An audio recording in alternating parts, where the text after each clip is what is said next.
This is Scott Becker with the Becker Private Equity and Business Podcast. I'm thrilled today to be joined by Matt Wolf.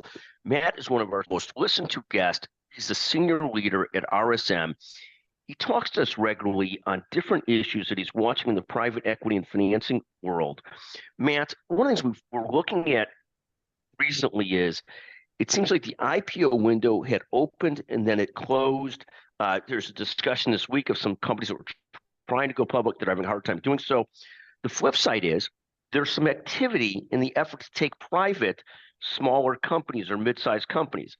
Can you talk to us about the environment you're seeing there in the take private world, and what does that mean, and how does financing look, and how do those get done? How do those come to be? How does that get done, and what are you seeing? Yeah, happy to, Scott. Thanks for the tee up there. Yeah, we're really interested. I watched the Russell 2000 quite a bit, sort of as a proxy also for like the middle market. And there's some kind of interesting dynamics going on in sort of the smaller of the publicly traded companies out there. And so for example, we've seen the PE multiples for Russell 2000 companies have really come down over the past few months. They're down year to date. And, that gets a lot of coverage. People talk a lot, too, about the spread between PE multiples for the Russell 2000 versus the S&P 500. And those have definitely converged, even particularly over just the past couple of weeks. But it doesn't really tell the whole story. Depending on the time period you want to look at, recently we've seen 50, 60% of the Russell 2000 companies really not generating sufficient returns over and above their cost of capital, right? There are a lot of companies there that are not not optimizing shareholder value in the smaller part of the public company spectrum, right? The smaller side, the Russell 2000. And we think, or I'm curious to see, I should say, what private equity buyouts will look like there. It seems to me like it's a ripe market for take privates, right? So you large private equity firm or even a mid-sized private equity firm take one of these companies private. You think they have a good business model, good customers. They just need some operational improvement to generate a sufficient return, and we can improve those returns, create economic value, also sort of shave some costs. You're no longer a public company or private company. That saves some money right there. And if you're sort of the loan sponsor, you might have a little bit more control to influence some of those operational improvements. And again, to create real value, because as I said earlier, there's just a huge swath of the Russell 2000 companies that just are not creating economic value add, right? They are not generating a return on invested capital above the cost of capital. And that's a problem for shareholders. It's a problem for some of those companies. And I think we'll see a fair number of them being taken private over the next, short to medium term, particularly once we get that first rate cut from the Fed. I mean, it's really fascinating to watch how many public companies are stagnant and how a small percentage drive all the returns of whether it be the S&P or the NASDAQ. I know the NASDAQ's up 20% year to date, the S&P 15% year to date. The Dow is essentially flat because it only includes 30 companies, some of which are going in the right direction, some in the wrong direction. So it's up about 3% or so. But it is fascinating to see that. And then there's a bunch of performers and underperformers. And a lot of those underperformers are ripe for this kind of take private. That's sort of the thesis, right?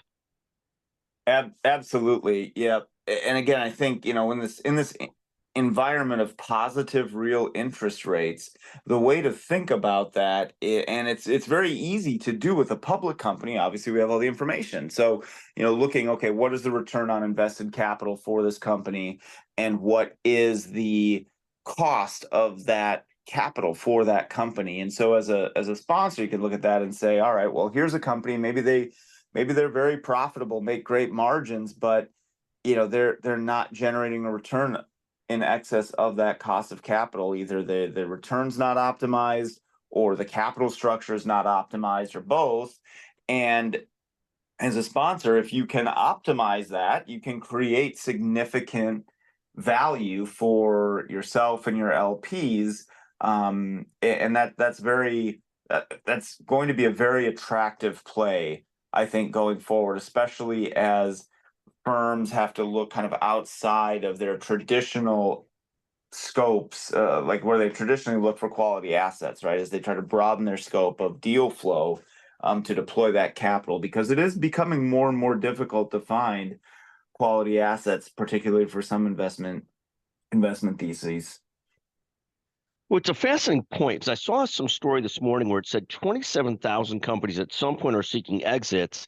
And it must be that a huge percentage of those companies aren't really that high quality of assets or struggling in a different way, because it seems like there's just a small amount of deals driving. Like we had a near record week in deals announced last week, but it's a relatively small number of deals that are big size that sort of pushes those stats. And I bet you're probably right that people look more and more at some of these publicly traded companies for opportunities to take private to try and move the needle. Fascinating thesis. Yeah, I was gonna say absolutely. I mean, and especially right now, I think I know there's a lot of money sitting on the sidelines, whether to deploy to make an acquisition or to take a company to market. Everybody's just waiting, or a lot of people, I should say, are waiting on that first rate cut, just to remove some of that uncertainty about when will the Fed cut, when will the Fed cut. Once I think market participants know, okay, here's the first cut. We're now in this rate cutting cycle that removes a lot of the uncertainty around this financing environment. Now we'll go do a deal. We'll take this company private. We'll sell our company. We'll go for the IPO. We'll see kind of a wave of capital movements there. I think, just to go back to one of your other questions too, Scott, you mentioned, like, what does the financing environment look like for these take private deals? There was a really fascinating report issued by Moody's last week. And they essentially said that private equity buyout loans, compared to previous years and cycles, have actually become fairly covenant light, which really surprised me, right? So we're in this environment of positive real interest rates. But as private equity firms have come in to do buyouts, and it didn't distinguish between take privates or just sort of private deals, although I imagine that the majority of it were private deals to begin with. As sponsors come to these deals with more cash up front, even despite the higher rates, they're able to negotiate lighter covenants on these deals. And so I think that was surprising to me. It makes intuitive sense. However, we sort of had seen the opposite happen, at least initially, with the interest rate increases, where we saw the return of debt covenants. However, now with some of these deals where the equity check, the cash part of the deal, is becoming a higher proportion, it looks like a lot more deals are being done with light covenants, and that's another kind of fascinating area that I'm trying to track as we move forward and as we see more and more deals get done. What does that sort of capital market environment look like, not just for the equity investors, but also the debt sponsors as well? I mean, that's a whole fascinating subject as well, because as we've seen over the last couple of years, as so many companies have ended up out of compliance with their covenants, oh my goodness, it gives the lenders some sort of leverage, but it also puts everybody in a difficult situation. So, the better answer, as you're talking about, is more cash up front, a little bit less leverage, and less chance of coverage and covenant defaults. Because when you get these covenant defaults, it leads to a ton of negotiations. And generally, in a lot of these situations, neither party can really go anyplace. And so it's really a fascinating situation. Other than forcing the sponsor to put more money in, which if they put more money in from a debt to equity leverage ratio to begin with, we might have been in a better spot. Fascinating, Matt. Again, Matt Wolf with us from RSM. Matt, anything else you wanted to add today to the podcast?